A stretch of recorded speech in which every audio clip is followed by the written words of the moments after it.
In this video we talk about assessing the franchisor and franchise system, as well as what you can learn from other franchisees. Assessing the franchisor and franchise system. By now you should have a lot of useful background information you can put into action when considering a given franchise. When you do start to seriously consider your options, it is important that you evaluate more than one franchisor. By evaluating a number of franchisors and franchise opportunities, you will learn more and become more discerning.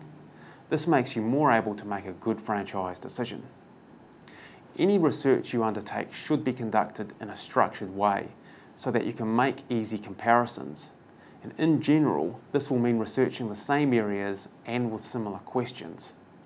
Franchisor members of the Franchise Association of New Zealand help you facilitate comparisons by way of a disclosure document that follows a standard format.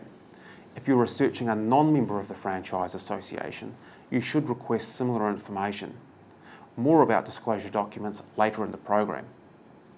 You should also supplement information contained within a disclosure document with your own research questions, covering areas like the business model, existing franchisee and company unit performance, establishment costs and return on investment, the franchise agreement and franchise structure, franchise fees, franchise manuals, management systems, the induction and training programs, startup and on-site support, communication and ongoing support including field visits, the franchisor support team, and franchisor viability and future expansion plans, and the franchisor's approach to and history of compliance, dispute resolution, and enforcement issues.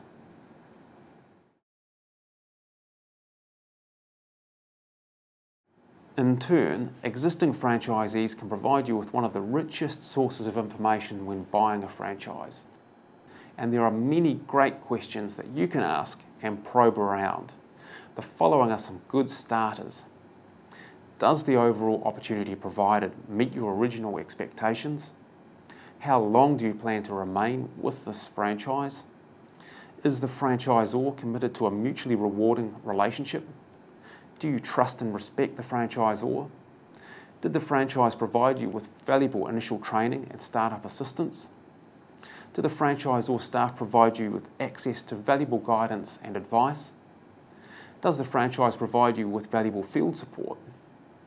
And does the franchise provide you with valuable marketing tools that you can apply directly in your area?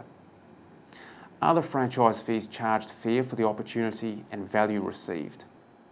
Is the business model well suited to the demands of a changing market? Do the financial results provided by your franchise compare with your original expectations? Would you invest in this franchise again, and if not, why?